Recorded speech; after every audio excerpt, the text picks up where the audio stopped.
दोस्तों पिछली वीडियो में हमने सीबीडीसी के बारे में बात की थी कि सेंट्रल बैंक डिजिटल करेंसी क्या है, गवर्नमेंट ने इसे क्यों लॉन्च किया है, इसके फायदे नुकसान आदि। इस वीडियो में हम बात करेंगे कि इसके लिए बैंक जो ई-रुपीस का ऐप या वॉलेट लॉन्च करेंगे, आप उसका इस्तेमाल कैसे कर सकते हैं, उसमें रजिस्ट्रेशन करने की क्या प्रक्रिया होती है और फिर आगे किस तरह से उसका इस्तेमाल लेन देन में किया जा सकता है।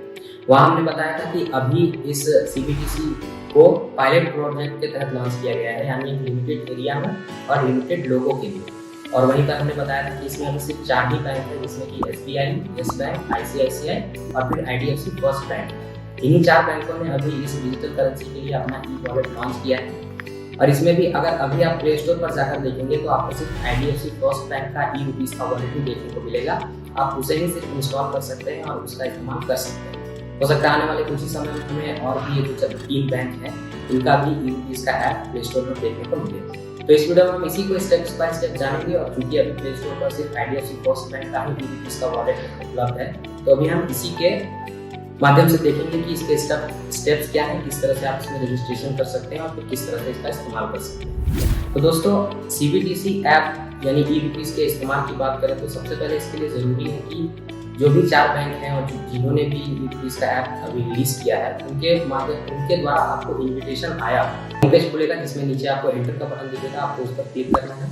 क्लिक करते ही आपके सामने इस ऐप्स की टर्म्स एंड कंडीशंस खुल जाएंगे। जैसा कि हमने बताया कि अभी 4 बैंकों ने, हालांकि अभी आपको सिर्फ आईडीएफसी फर्स्ट बैंक के ऐप का ही ऑप्शन मिल रहा है, पर बहुत जल्दी ही हो सकता है कि अन्य सारे बैंकों का भी ऐप का ऑप्शन आपको देखने को मिल जाए। तो ये जो टर्म्स एंड कंडीशंस होती है सारे के लिए समान होगा, क्योंकि इसकी जो रेगुलेटरी बॉडी है वो आरबीआई है, यानी इसे नियंत्रण आरबीआई कर रहा है। ये बैंक जो है बस इस डिजिटल करेंसी को रेगुलेट करने का एक माध्यम है। तो सारे ऐप का इंटरफेस और टर्म्स एंड कंडीशन आपको लगभग सेम ही देखने को मिलेंगे, बस उस ऐप में नाम जो है वो बैंक का अलग अलग हो सकता है। तो आपको जो भी टर्म्स एंड कंडीशन आपके सामने खुलेंगी आपको उन्हें एक्सेप्ट करना है और फिर कंटिन्यू पर क्लिक करना है।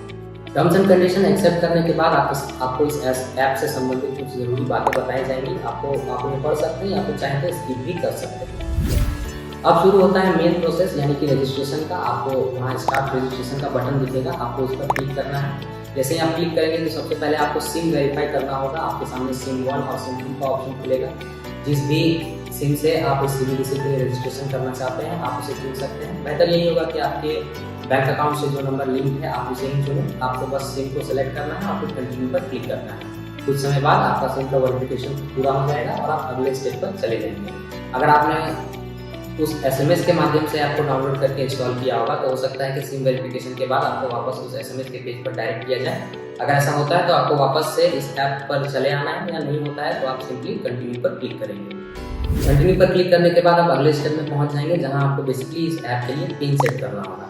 यदि आपके फ़ोन में फिंगरप्रिंट या फेस आईडी लगा हुआ है, जो कि आजकल के फ़ोन में जनरली लगा ही होता है, तो आप उसे भी इस्तेमाल कर सकते हैं या फिर अपना खुद का कोई पिन सेट कर सकते हैं। इस पिन का इस्तेमाल आप ऐप में एंटर करने के लिए करेंगे। जब भी आप ऐप को खोलेंगे तो आपको पिन डालना होगा, उसके बाद यह ऐप खुलेगा और फिर वहाँ से जो भी है आप लेन देन के लिए जो भी प्रक्रिया है उसे कर सकते हैं। यह सिर्फ ऐप के लिए लॉक है। ऐप का जो पिन है यानी कि पेमेंट के दौरान आप जिस पिन का इस्तेमाल करेंगे उसको आपको नेक्स्ट स्टेप में सेट करना है। तो आप सिंपली यह पिन सेट कर लेंगे जिससे कि आप इस ऐप में एंटर होंगे। इसके बाद अगले पेज पर जैसे ही जाएंगे तो वहाँ पर आपको अपना नाम डालना होगा। आप इस वॉलेट के लिए जो भी आपका नाम है अपना नाम डालेंगे और उसके बाद कंटिन्यू पर क्लिक करेंगे। इसके बाद अगले पेज पर आपको इस रिकवरी कोड को अपने फ़ोन पर सेट करके रखना होगा, ताकि अगर आप इस ऐप को कभी अनइंस्टॉल कर देते हैं तो दोबारा से जब आप इंस्टॉल करेंगे तो आपको रिकवरी के लिए इस पिन की ज़रूरत पड़ेगी, तभी यह ऐप ओपन होगा।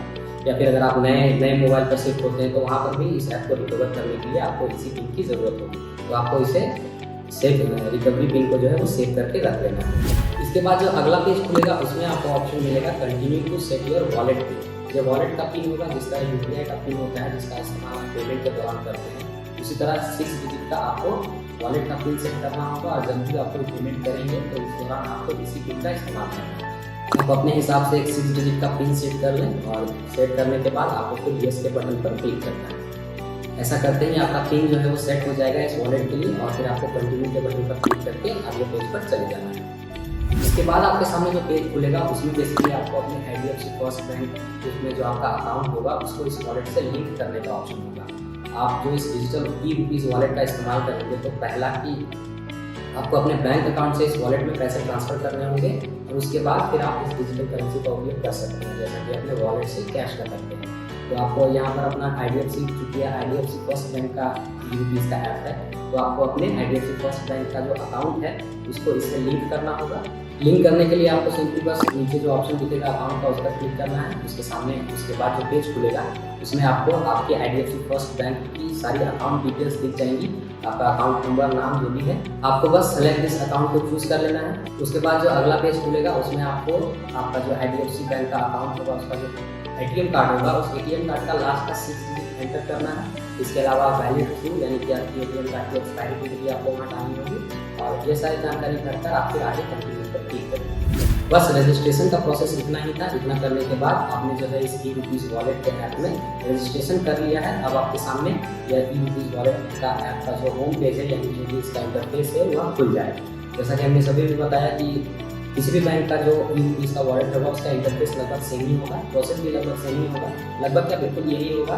आपको बस सिंपली रजिस्ट्रेशन के लिए जो भी प्रोसेस अभी बताया आपको उसे फॉलो करना है, और इन आसान स्टेप्स को फॉलो करते हुए आपका रजिस्ट्रेशन पूरा हो जाएगा।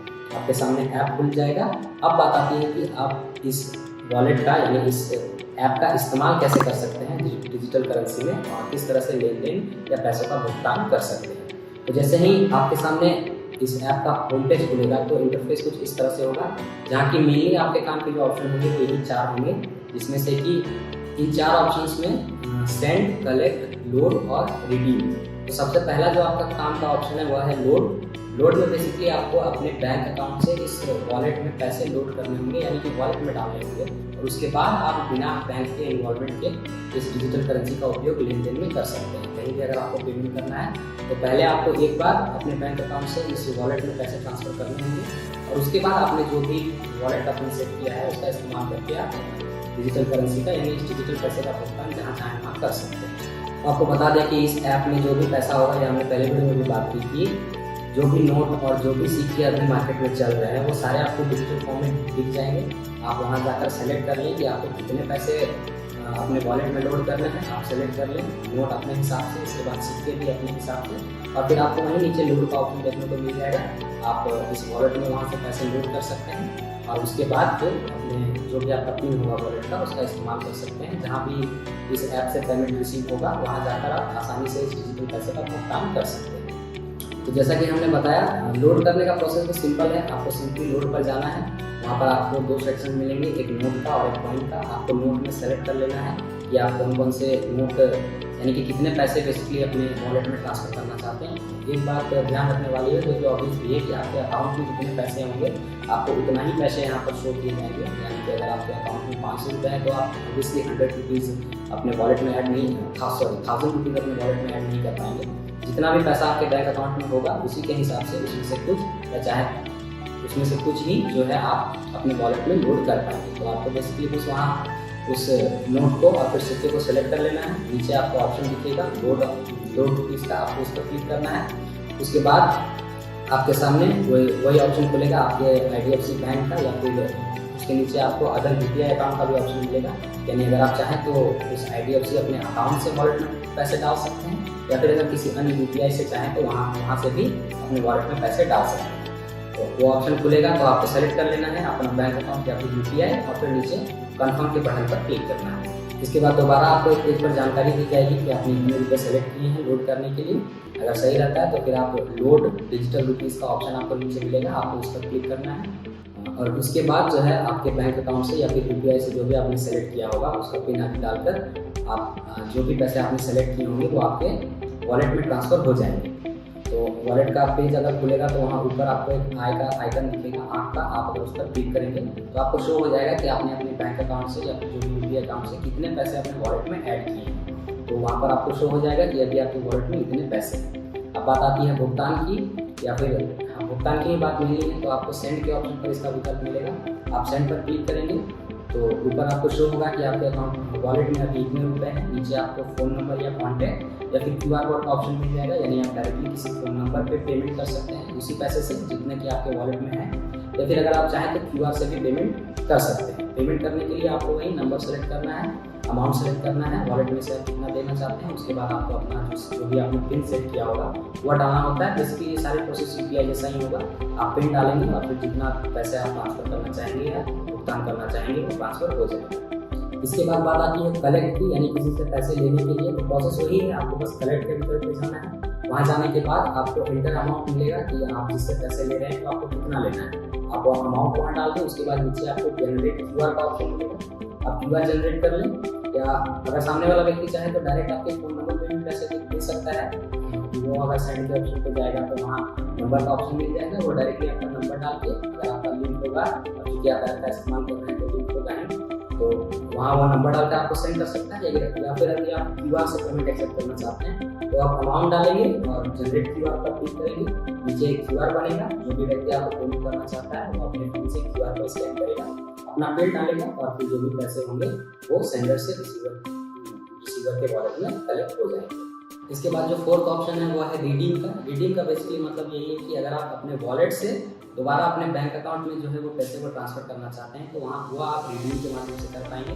रिडीम में जाकर जैसे कि सपोज आपके वॉलेट में अगर आपने 1000 रुपीज़ ऐड कर रखे हैं और आप चाहते हैं कि 500 आप दोबारा से बैंक अकाउंट में डाल दें तो आप रिडीम से वो कर पाएंगे। जैसे ही आप रिडीम पर क्लिक करेंगे तो आपके वॉलेट में जितने भी पैसे होंगे वो आप नोट्स और कॉइन के फॉर्म में आपको दिख जाएंगे। मेनली नोट का ही काम होगा क्योंकि आप अमाउंट ट्रांसफर कर रहे हैं, तो हालांकि आप कॉइन भी सेलेक्ट कर सकते हैं।